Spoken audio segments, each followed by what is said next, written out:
your selection.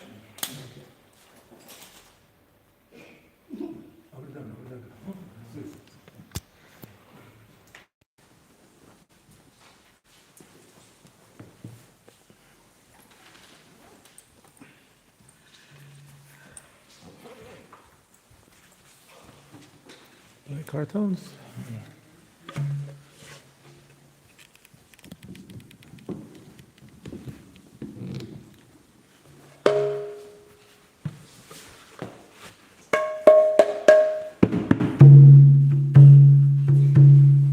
A little high, but it'll do.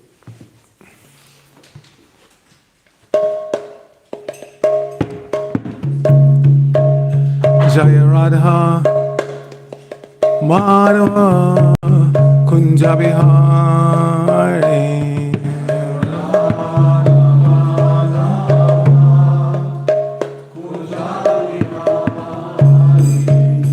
Jaya Radha Madhava Kunja Bihari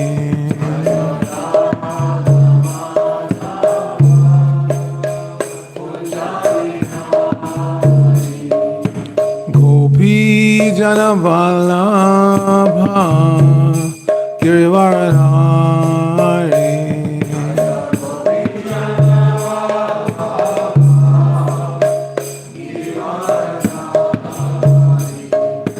Gopi Jana Vallabha Girivaradhari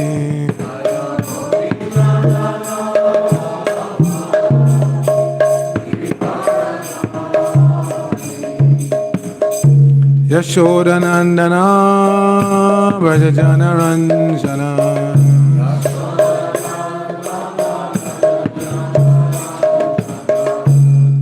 Yashoda Nandana Vrajajana Ranjana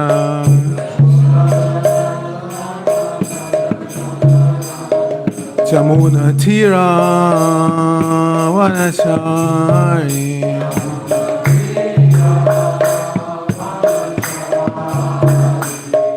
Jamuna Tira Vanachari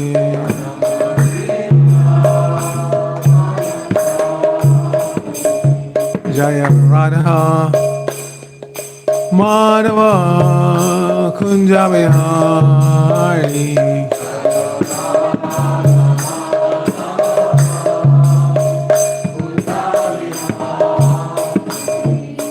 Gopi Jana Vallabha Girivaradhari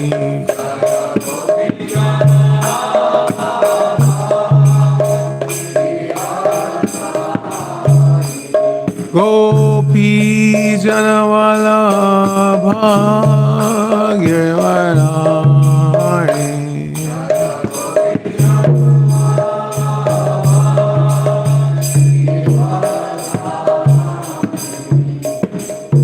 Yashoda Nandana Vrajajana Ranjana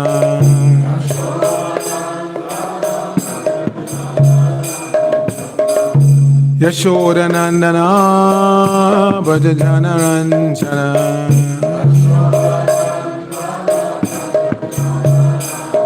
Jamuna Tira Vanachari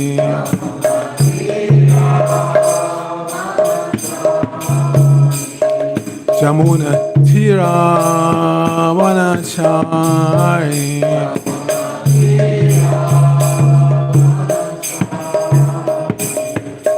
Hare Krishna Hare Krishna Krishna Krishna Hare Hare Hare Rama Hare Rama Rama Rama Hare Hare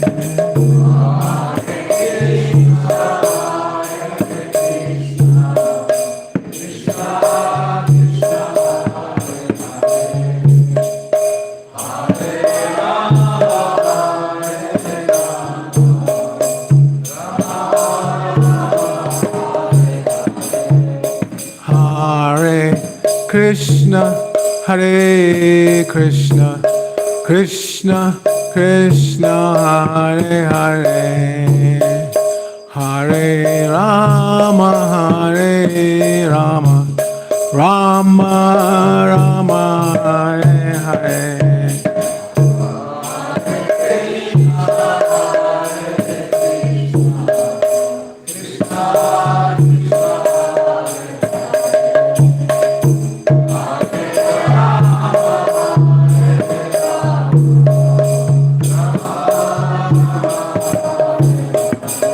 Hare Krishna, Hare Krishna, Krishna Krishna, Hare Hare, Hare Rama, Hare Rama, Rama Rama, Hare Hare.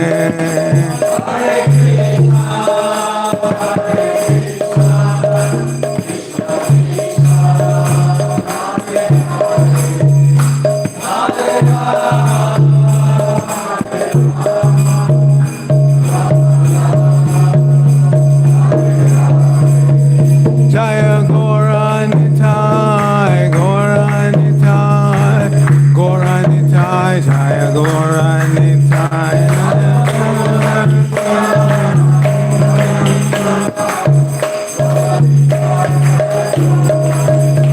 Jaya Prabhupada, Prabhupada, Prabhupada, Srila Prabhupada.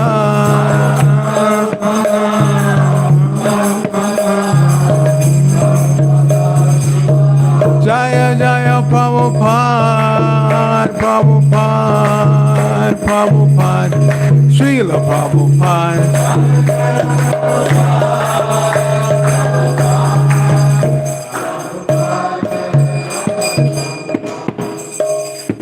Gaur Premanandi, Hayabo, Jaya Om Vishnupad, Paramahansa, Padavrajaka, Acharya, Asatara, Sri Shri ISKCON BBT founder Charles of Grace AC Bhaktivedanta Swami Maharaj Prabhupada Ki Jai, Grantaraj Srimad Bhagavatam Ki Jai, Shri Shri Gaurnitai Ki Jai. All glories to the assembled devotees, all glories to the assembled devotees, all glories to the assembled devotees, all glories to Shri Shri Guru and Gauranga.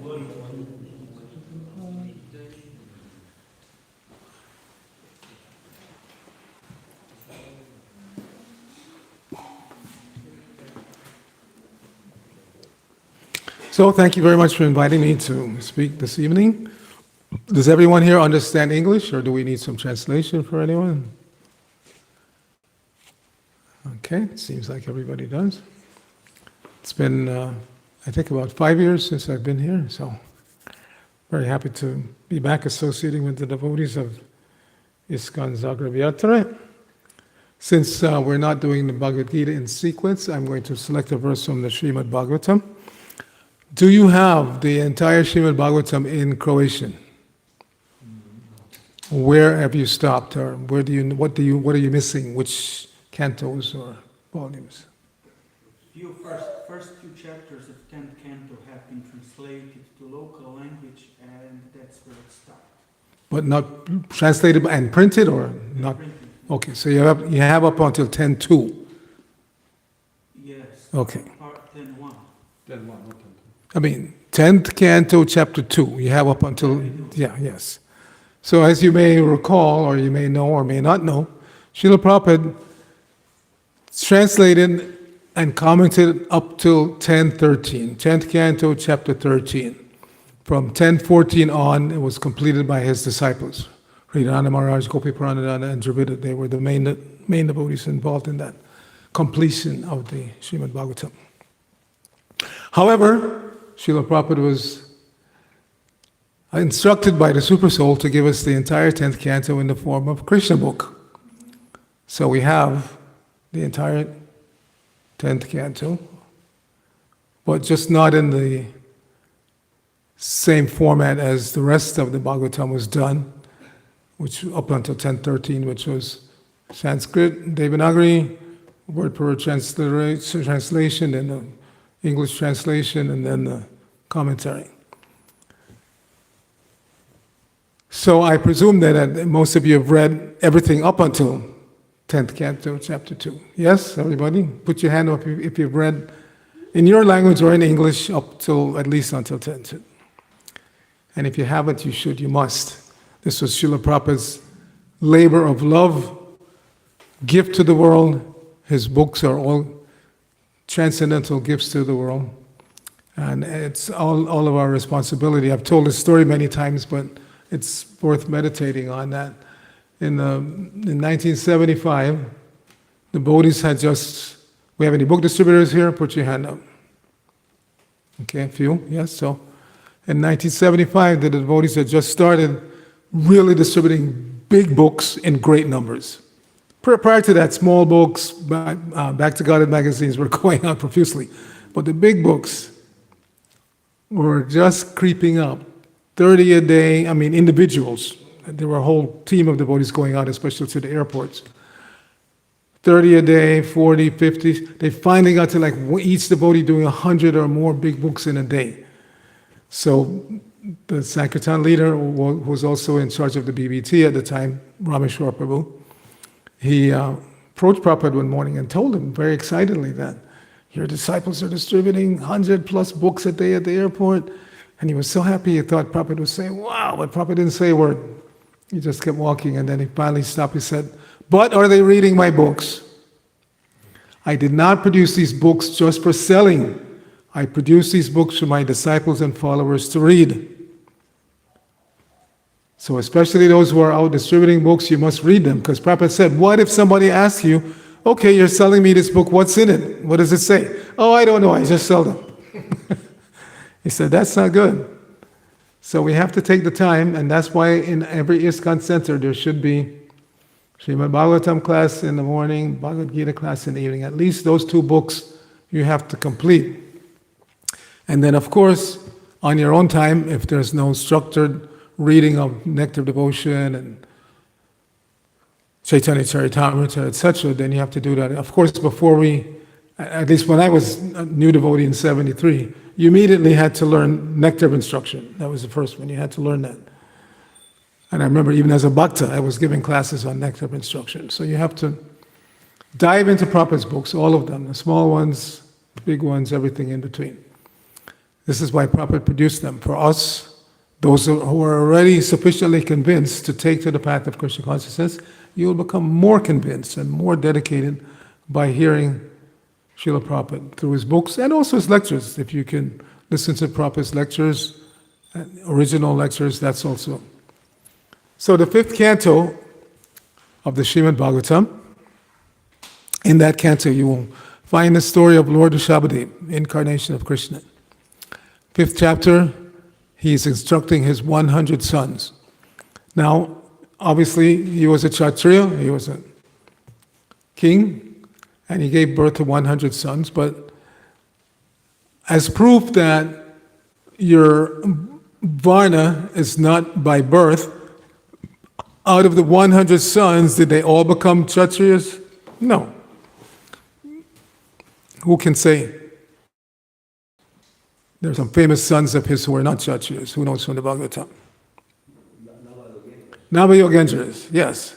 So here is a Kshatriya king, but he's producing topmost sages. Because the kings were also supposed to be sagacious, in other words, wise.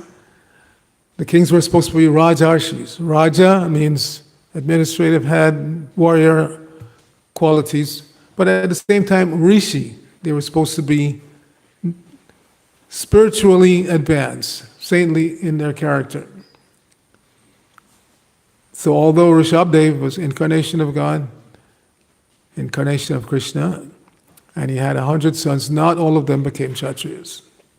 So again, this is proof that your Varna is not determined by your birth. If it was by birth, then all of them would be Kshatriyas, but they weren't. So that 5th chapter, Prabhupada is very fond of reciting verses from that 5th chapter.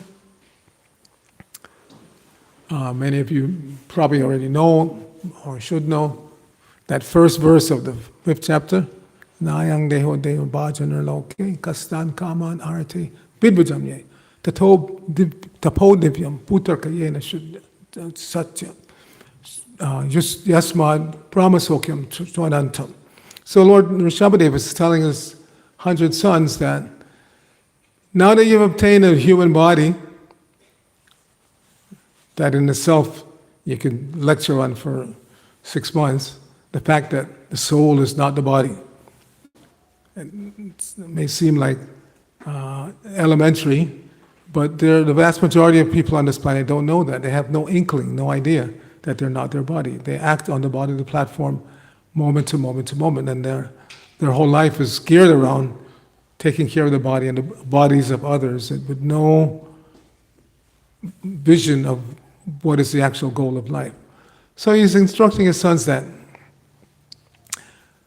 don't waste the human form. The human form is very special.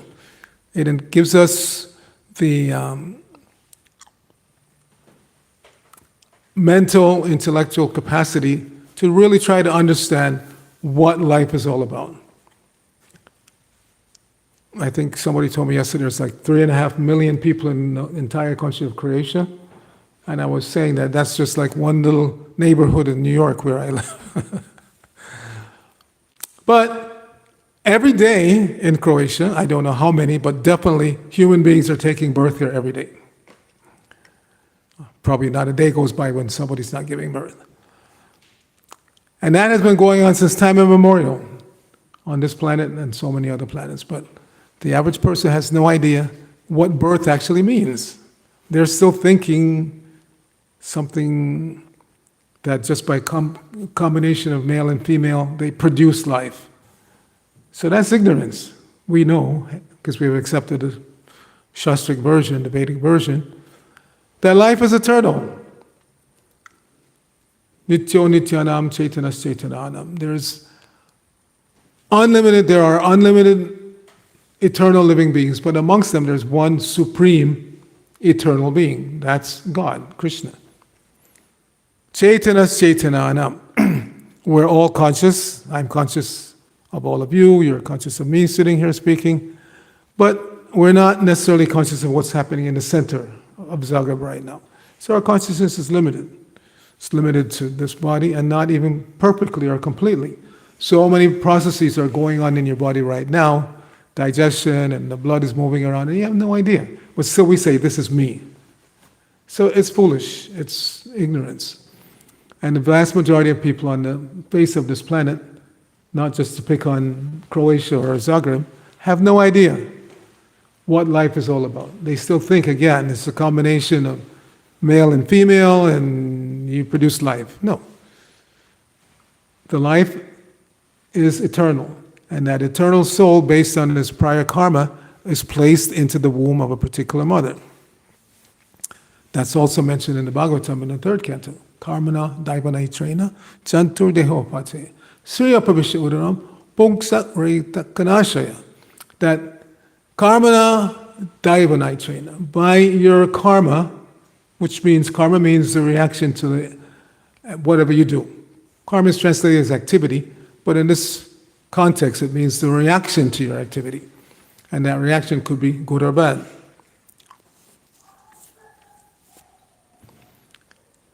Every moment we're doing something, or thinking of doing something, and thinking leads to feeling, leads to willing, and then we actually act. And that action produces some reaction, good or bad. That is karma in a nutshell. And that's also described in the 10th canto. Eka pasuyate jantu, eka esha paliyate, eko nabungte sukritam, eka esha chaduskritam. It says every living entity is born alone, dies alone, and alone has to enjoy or suffer the reaction to their good and bad deeds. That's karma in a nutshell. And I remember as a child, I was trying to understand. I didn't know even the word karma, but in my heart I knew that there must be some reason why there's such disparity in society. You have wealthy people, you have poor people, you have healthy people, you have ill people, you have such a vast variety of situations that everybody's in. I knew it just couldn't be by accident. There has to be some force that drives that. So I would inquire from my mother, my family members, and mother would send me go and talk to the minister at church, and I never got a cogent answer until I came to Prabhupada's books. Then it all made sense. Yes, every one of us acts and it produces some reaction, good or bad. I see we have some personalities here, look like you're from India or that part of the world anyway, so you understand, Papa and Punya. You act piously, you're going to get some good result. If you act in a sinful way, you're going to get some negative result. That's the general understanding. So Lord Rishabhadev is telling his sons, you've achieved a human form of life. Don't act, for sure, impiously, but above even piety is transcendental activities, activities that don't produce a material body. Otherwise, as I was chanting that verse from the third canto, karmana daivanaitrena, by your activities and reaction to your activities, and by the supervision of higher authorities up to or ending with Krishna himself, God himself. Jantur deho papati, you're placed into another body. And how does that happen? Yes, male and female are involved.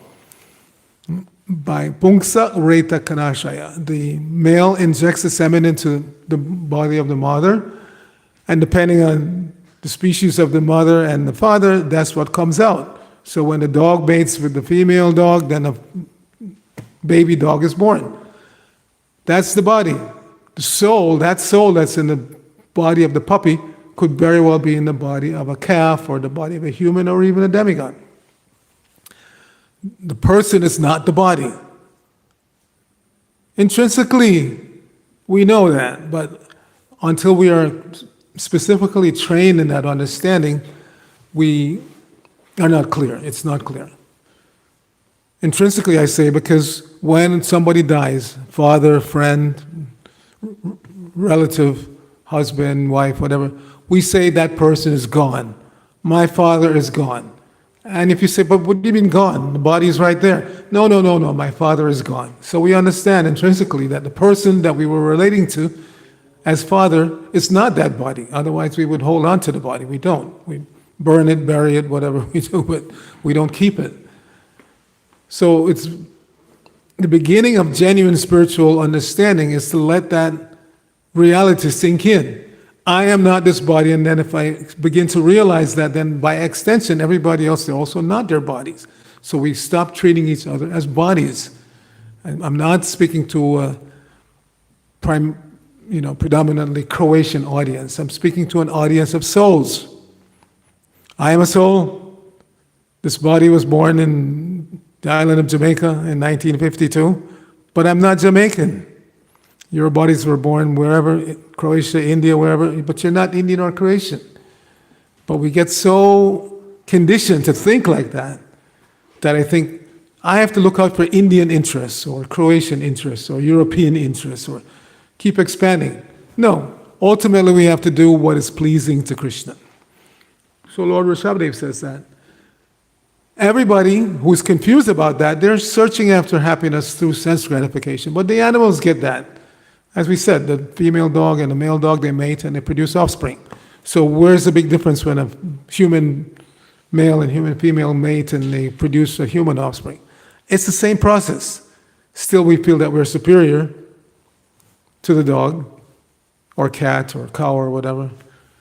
But until we understand our original consciousness, until we understand the supreme eternal being, the supreme conscious being, we are conscious, but Krishna is supremely conscious. He's conscious of all of us, everywhere, all the time. He states that in the Bhagavad Gita. Vedahang samatitani vartamani tavarjana bhavishyani sabhutani mam tu veda nakashana. He said, I know everything, past, present, and future, and I know everyone, but me nobody knows. Krishna says that in the Bhagavad Gita. So we should be always conscious of that.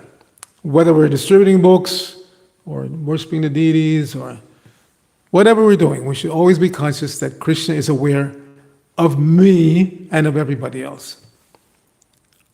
And that is the beginning of genuine God consciousness, Krishna consciousness, when we're always aware that Krishna is conscious. I may not be fully conscious of Krishna, I'm partially Krishna conscious, but Krishna is fully conscious of me. So the little joke that I always tell, but it's very instructive.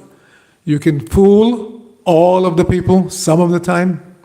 You can fool some of the people all of the time, but you can't fool Krishna even one time. So don't try. That's what real surrender means. Krishna demands surrender, and surrender means being aware of that. Don't come up with any schemes that you think Krishna is not aware of. I'm going to do something behind the back, or that Krishna said. No, Krishna knows. Before you even put it into action, Krishna knows every thought. So this is the beginning of real Krishna consciousness. So Lord Rishabhadev says, don't live a life just based on sense gratification that animals also have. Try for Brahma Sokyam, which is spiritual happiness, which is unlimited and lasts eternally. That's what we should be motivated for. So that's the first verse of that chapter. Then in the second verse, he says, Mahat Sevam Dharma Muktes. Who are those great souls that we should take shelter of? So that verse explains that those who are on the path of transcendental activity could be personalists or impersonalists, according to that verse. Those are the persons that we should take shelter of, not those who are simply attached to sense gratification. And then I'm going to speak now on the third verse of that chapter. I don't know if you want to put it on the screen for everybody to see, but anyway, I'll read it. It's 553, if you can put it up there. It will take time. Okay, I'll just read the Sanskrit, and then if you get it on the screen, they can follow the rest.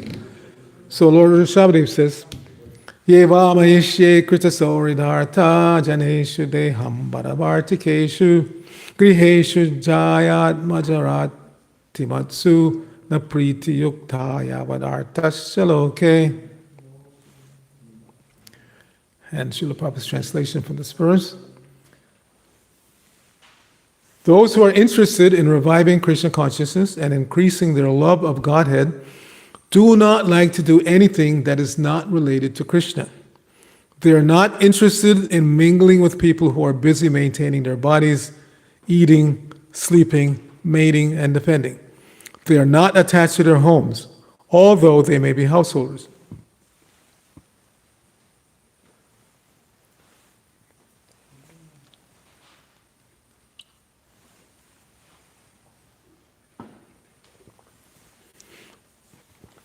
Nor are they attached to wives, children, friends, or wealth.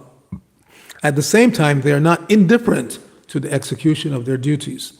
Such people are interested in collecting only enough money to keep the body and soul together. Srila Prabhupada's purport is not very long. Whether he is an impersonalist or a devotee, one who is actually interested in advancing spiritually should not mingle with those who are simply interested in maintaining the body by means of the so-called advancement of civilization. Those who are interested in spiritual life should not be attached to homely comforts in the company of wife, children, friends, and so on. Even if one is a grihasta and has to earn his livelihood, he should be satisfied by collecting only enough money to maintain body and soul together. One should not have more than that, nor less than that. As indicated herein, a householder should endeavor to earn money for the execution of bhakti yoga. Shravanam kirtanam vishnu smarnam padasevanam archanam vandanam dasyam sakyam atmanivedanam. A householder should lead such a life that he gets full opportunity to hear and chant. He should worship the deity at home, observe festivals, invite friends in and give them prasad. A householder should earn money for this purpose, not for sense gratification. Nama Om Vishnu Padaya Krishna Krishnaya Bhutale Srimate Bhaktivedanta Swamine Tinamine Namaste Saraswati Devi Gauravani Pacharine Nirvishesha Shunyavadi Paschachate Sharani Om Agyana Timarandasya Gyananjana Shalakaya Chakshur Unmilitam Jaina Tasmai Shri Gurave Namaha. So, very, very clear instruction Lord Rishabhadev is giving his sons, except for one point that may not be fully understood. So we'll just go down point by point. So, we should be interested in reviving our Krishna consciousness. That is our motivation for joining the International Society for Krishna Consciousness, or it should be. Now, there's a very well-defined path for achieving this goal. The Supreme Lord Himself comes once in a day of Brahma to explain to us how to be Krishna conscious. He summarizes 4 activities: Manmana, Bhavamad Bhakto, Madhyaji, Mam Namaskuru. Do these 4 things and you will revive your Krishna consciousness. Manmana, Krishna says. You have to think, you're always thinking, you can't stop thinking. Think of me. Some or other inject me in your thoughts. Manmana, Bhavamad Bhakto. And if we do that on a regular basis, we think of Krishna. Thinking of Krishna means acting for Krishna, not just sitting around and eyes closed. No. One who's actually thinking of Krishna will feel impelled to do something that Krishna will find pleasing. And if we do that on a regular basis, and that's what the spiritual master trains us to do, then we gradually become bhaktas. So we become conscious servants and worshippers of the Lord. As I was saying last night, in last night's program, that bhakti, we're practicing bhakti yoga. Bhakti is the activity that the bhaktas engage in for the pleasure of Bhagavan. The transaction between bhakta and Bhagavan is called bhakti. You can't have bhakti for anyone else except the Supreme Being. Sometimes people use the term loosely nowadays. They're a Shiva Bhakta or a Durga Bhakta. You know, if you're a worshiper of the Shakti, then you're a Shakta. You're not a Bhakta. Only worshippers of the Supreme Lord can be Bhaktas. So Krishna explains, think about me, and if we do that, ask for Krishna, then gradually we will become more and more devoted. We'll become actual Bhaktas. Madhyaji, worship me. We have the tendency to worship great personalities. Politicians, spiritualists, sportsmen, like that. So my name was given as a reminder not to do that. My name is Arcita Das, and Arcita is from the same root as Archana, the worshiping process. So it's the name of Krishna, which means he's the most worthy of worship. So Prabhupada wanted to remind me. Because again, the natural tendency is we want to worship somebody we consider to be great or appealing or attractive in some way. Even just ordinary musicians. I grew up in New York, so I went through the Beatlemania period. I mean, most guys didn't get it, but the girls especially, they were just to discuss about the Beatles and they would faint. They would go to a concert with the Beatles, they would faint. Faint, literally, pass out. Just because some guys are strumming some guitars and singing some silly songs. So that's how much we worship ordinary people. And then when you ask somebody like that who's absorbed in worshiping some ordinary person, come with me to the temple, let's go worship. I don't have any time, or I don't believe in God, or I don't believe in organized religion. We were discussing that last night. They like organized garbage collection. They like organized concert arrangements. Somebody had to organize. The Beatles will be playing in such and such stadium on such and such night at such and such time. That's organization. So we love organization in every aspect of life. We like organized eating. Either we have to organize ourselves to cook, or we like an organized restaurant somewhere we know they're open from 9 till 9. Not that you go there at 7 and already closed. We like everything organized. But somewhere when it comes to religion, I don't like organized religion. It's foolish. Actually, what they're saying is, I don't like disorganized religion. That's what they don't like. And unfortunately, there are a lot of disorganized religions out there. Because they don't know what is the goal and how to achieve it. They're just talking something and taking money from the public. So people naturally don't like that. That's not organized religion. That's disorganized religion.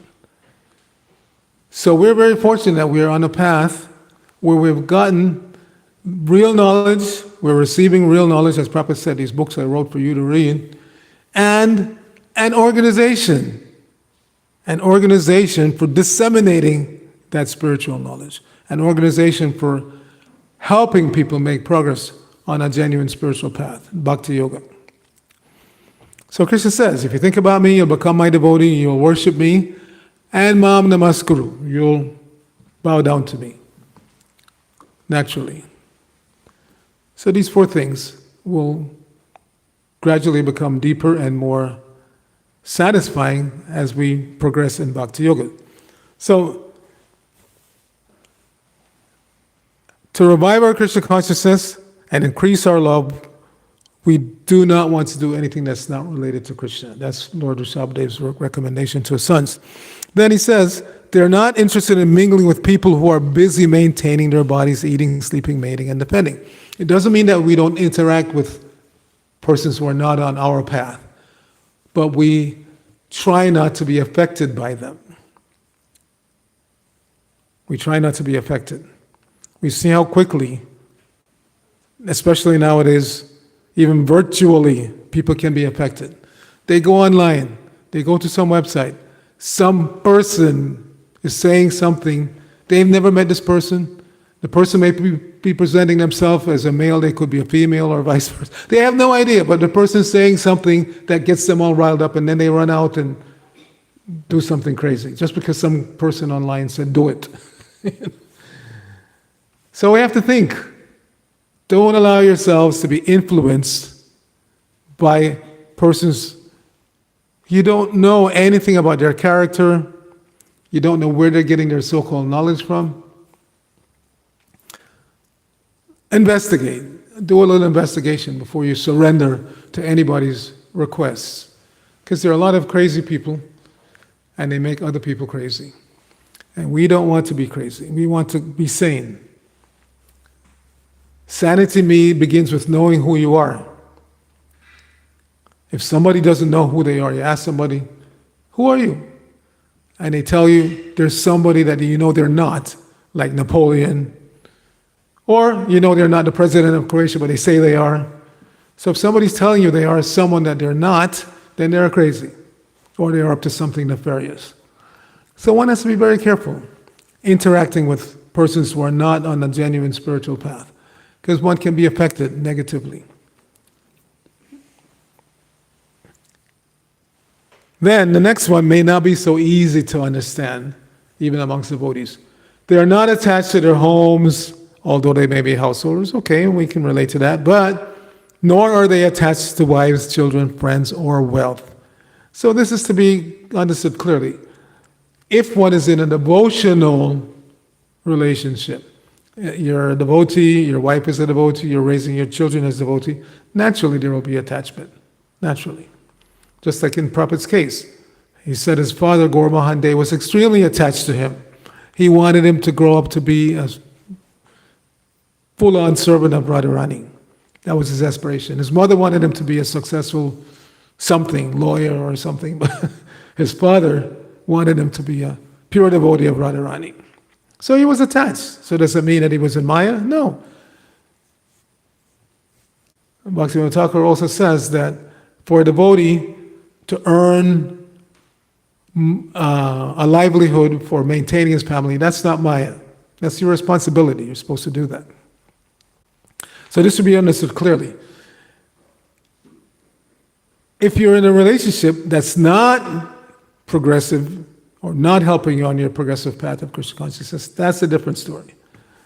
But if one is a devotee, married to a devotee, producing and raising devotees in a devotional atmosphere, then naturally, the attachment will be there. But even that attachment, by Krishna's indication, will have to be given up. The example I use regularly is about the Pandavas. The whole Mahabharata war practically was fought because the Kauravas insulted Draupadi, wife of the Pandavas. And they were attached. They weren't defending her just as a sense of duty. They were attached. And they were attached to their mother, Kunti.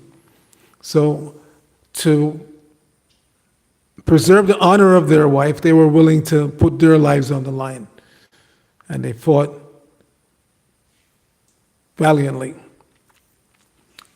Dushasana Duryodhana's brother, one of Duryodhana's brothers, because he was directly involved in trying to disrobe Draupadi, Bhimasen took a vow that I'm not just going to kill him, I'm going to rip his heart out. He's a devotee.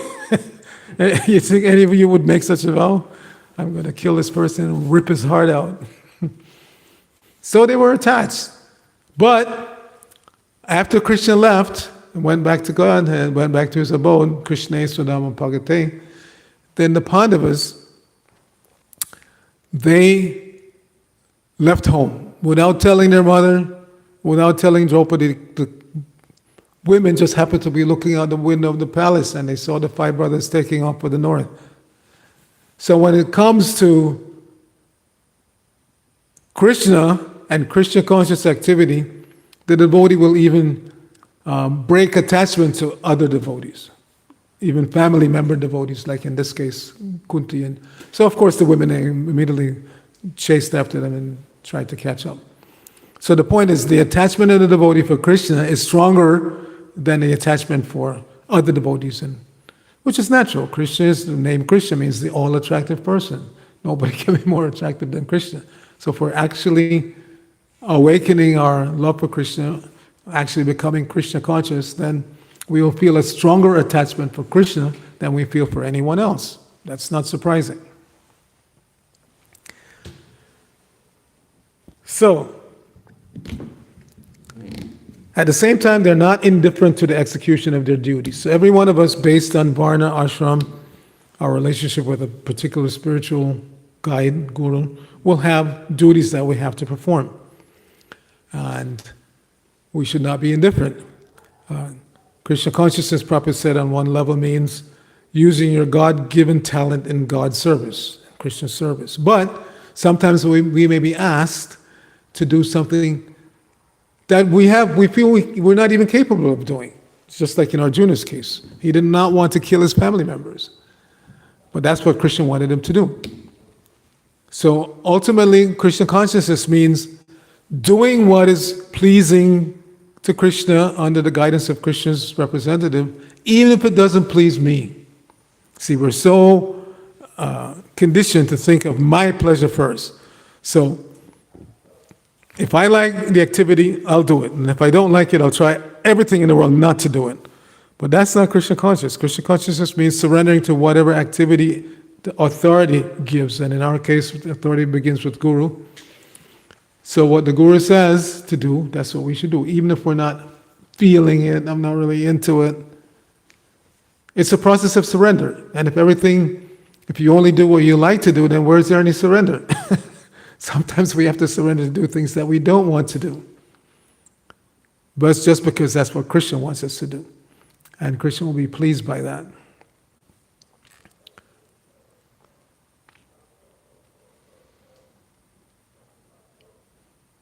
So Lord Rishabhadev is making quite clear these points, and Srila Prabhupada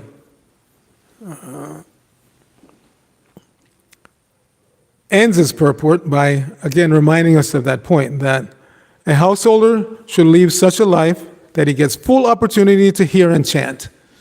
So we were also discussing last night, what does it mean, over-endeavor? Because sometimes the devotees ask, what does over-endeavor mean?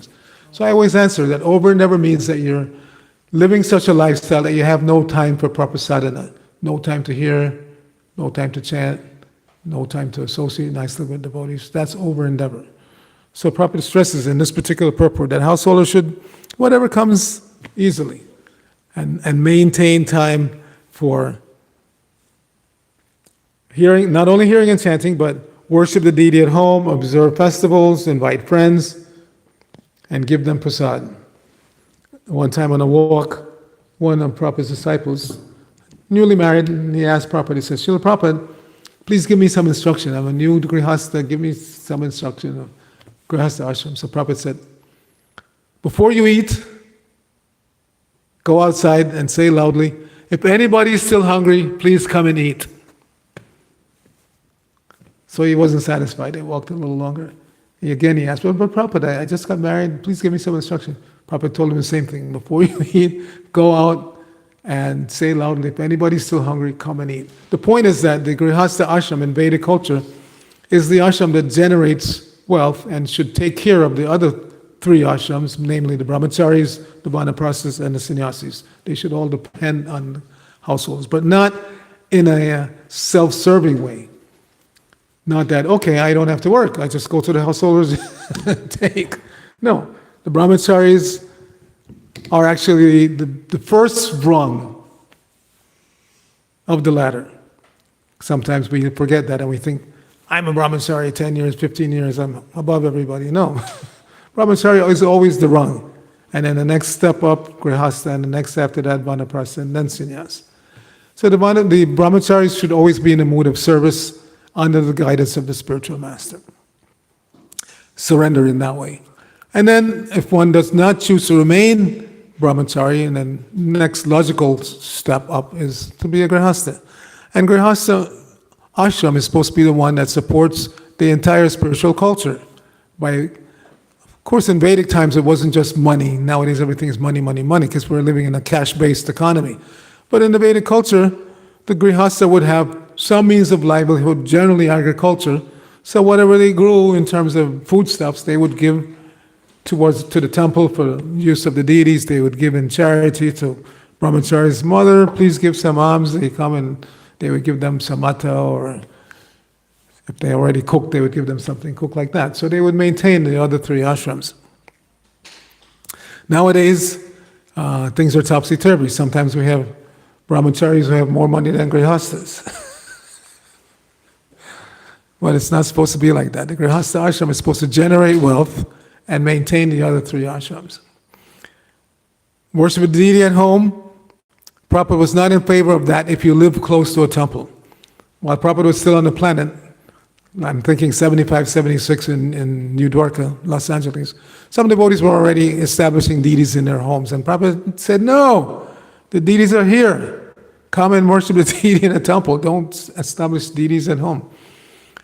He said it's for those who live far away, too far from the temple to come on a regular basis. They can establish deities, but he said they must worship them to the same standard as the temple. Not that you have deities at home and you put them to sleep every 2 months so you can travel and then you so-called wake them up and you change them. I'm not picking on anybody. I know I was in India earlier in the year, and I went to visit one devotee family in the Mayapur area. Beautiful house. They have a restaurant business. Beautiful house, nice compound, beautiful temple room. Their altar is bigger than this.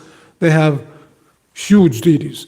Gaurnitai, Krishna Balaram, Jagannath Baladev Subhadra. Huge deities and very nice. But they're too busy. I asked them, wow, what an altar. Do you change every day? No. At least once a week? No. Every Ekadasi they change the clothes. What kind of home deity worship is that? Why establish an elaborate altar with so many deities and then you can't take care of them? So home deity worship should be taken extremely seriously. And then what to speak of Shalagram Shila worship? I noticed that a lot of brahmacharis have gotten into that. When Prabhupada was here, that was not the norm. But nowadays a lot of brahmacharis have not just one or two or three, but a whole slew of shilas, a dozen shilas. You have to take it seriously. Shalagram Shila worship is extremely serious. You have to do exactly the upacharas, it's exactly as they're mentioned in the Shastra, in terms of bathing and dressing and feeding. You have to do that. I've noticed again that some brahmacharis, they take it so casually. They put their shila or shilas in a bag, they go to the beach, they leave them on the sand, they go swimming, they sometimes practically even take them to the bath. No, you can't do that. And naturally I've seen such brahmacharis fall down. Because to offend Shalagram Shila is a great offense. We know as devotees that we're not looking at a stone. As a matter of fact, that's an offense. Arche Vishnu Shila Di Guru Naramatir Vaishnava Jati Buddhi. To think of the deity as being made of stone or metal or wood or something, that's an offense. Not just an offense. It indicates a hellish mentality. To think of Arche Vishnu Shila Di Guru Naramatir, to think of your spiritual master as an ordinary man, just because he may have, children, wife, friends, or whatever. No, it's not an ordinary person. If you have surrendered to this person to be your guide to go back to Godhead, you cannot think of them as being ordinary. And then Vaishnava Jati Buddhi, to think of a Vaishnava as being from a particular place or caste or ethnic group, or no, that's also hellish mentality. There's no such thing as an Indian Vaishnava or a Croatian Vaishnava or American Vaishnava. Vaishnava means servant of Vishnu, servant of Krishna, and should be treated like that, not based on their external facts like place of birth and color of skin or anything like that. That's not just, again, an offense, it's hellish mentality.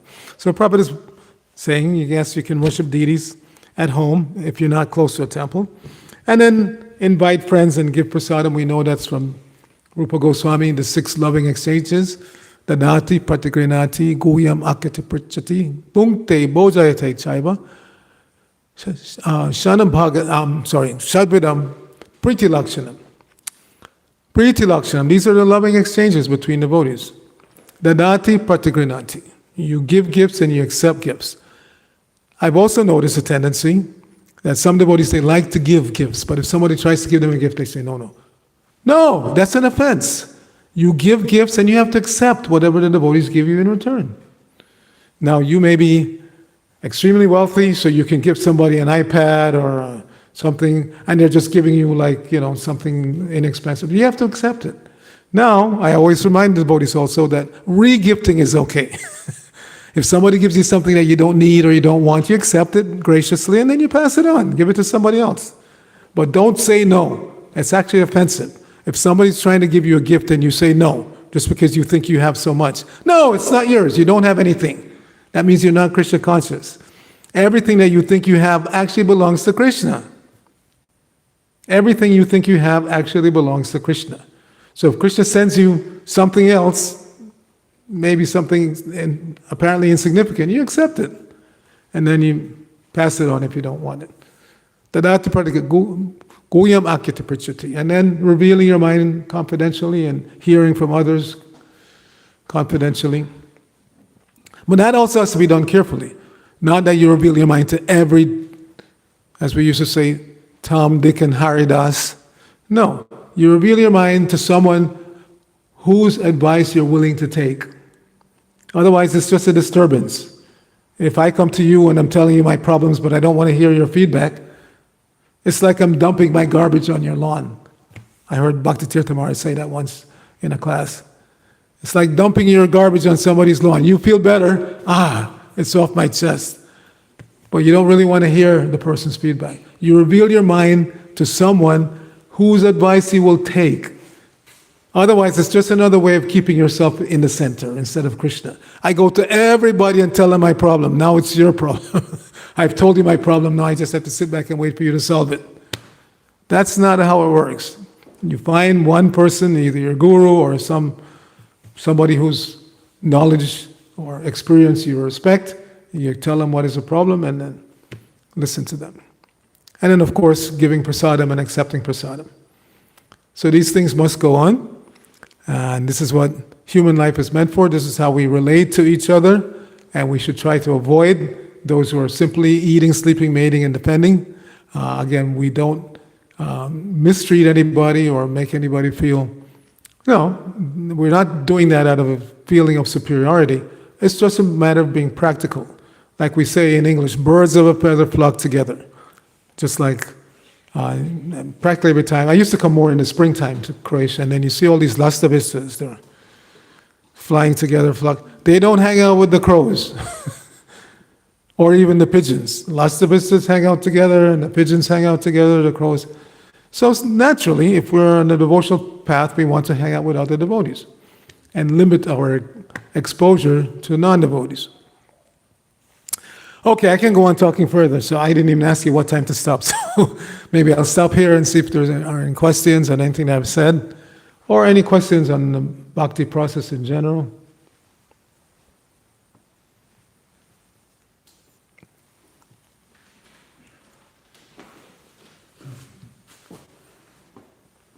Yes, So you explained that on one hand, Grihastha ashram should generate opulence for other ashrams, while on the other hand, the mood of Grihastha should be that he doesn't particular endeavor for the wealth. What comes, comes. Yeah. Um, So then you can only give from what you have. yeah, but if you want to generate wealth, you have to make No, an but effort. again, you hit the nail on the head. You generate what comes naturally. Nobody's asking you that every grihasta has to be a Rockefeller and make millions of. No, not like that. Whatever comes naturally based on your ability, your situation, and you share accordingly. It's just like when Krishna was invited by Duryodhana, who was at that time was in charge of the kingdom. So he invited him to come for dinner. He could serve such a wonderful feast, but he was not a devotee, so Krishna was not inclined. And then Vidura invited him to his humble home, and he and his wife were so ecstatic they were peeling bananas and giving Krishna the peel and throwing away the banana. And Krishna was eating the banana peel and feeling ecstatic. So Vidura didn't think, oh, I used to be in the palace and Krishna's coming, I should, find and go into debt and, make a big feast. No, he was giving according to his means. So being a grihasta means that you give according to your means, according to what comes naturally for you. And you receive guests accordingly. When a guest comes to the door, even if they're uninvited, invite them in, give them a seat, some refreshment. If all you have is some water, give them some water, some sweet words before you inquire, why have you come? That's Vedic culture. Not that everybody has to live. We know in Vedic culture, practically only the royal family lived on a very high stature, and the royal court, the ministers, etc. Everybody else lived on a very, normal, natural. Just think back Croatia 100 years ago. People were living in, reasonable-sized little houses, just enough for the husband, wife, and a couple of children, like that. But nowadays, even a single person wants to have a 10,000 square meter mansion, 3 cars in the garage. That's over endeavor. And because they're working so hard, or even if they're not working hard, they're just making money by picking up the phone or going on the internet, still they become attached and worried what's going to happen when I leave my Croatian house to go to my Italian house, they're going to rob. You just anxiety, you just increase in anxiety. So whatever comes naturally and based on your situation, if you're a householder, you have wife and children, you have to try your best to as Prabhupada said, act responsibly to take care of them. But not to the point where I can't chant anymore, I don't have any time to associate nicely with devotees, I'm always just money, money, money from sun up to sundown. That's not good. That's not, because you can't take it with you. And you can't impress Krishna. It's not that, yes, whatever we have, we should give you some percentage of it, as Prabhupada said. Grihasta's money is meant for spreading Krishna consciousness, but not to the point where you are not Krishna conscious yourself. What have you achieved? What example you're setting for your children? You see what I'm saying? So we have to follow Prabhupada's recommendation. Act responsibly, take care of business, as we say, but that business should not drag us away from Krishna consciousness. It should come naturally. And like I said last night, Prabhupada said, everybody can chant 16 rounds, even if you're a hard-working grihasta. And he gave that example. You eat 3 times a day. Before breakfast, chant 4 rounds. Before lunch, chant another 4 rounds. And now half your rounds are done. When you come home, before supper, another 4 rounds. Now you have only 4 rounds left. And before you take rest, you can squeeze in the last 4 rounds. So there's no excuse that I'm working, I have a job. No, it's just laziness. Laziness. Everybody can finish their 16 rounds. Everybody can find a little time to hear, chant, like that. Anything else? Okay, thank you very much for your kind attention. Grantara Srimad Bhagavatam ki jai, Srila Prabhupada ki jai, Gaur Bhakta Vrinda ki jai.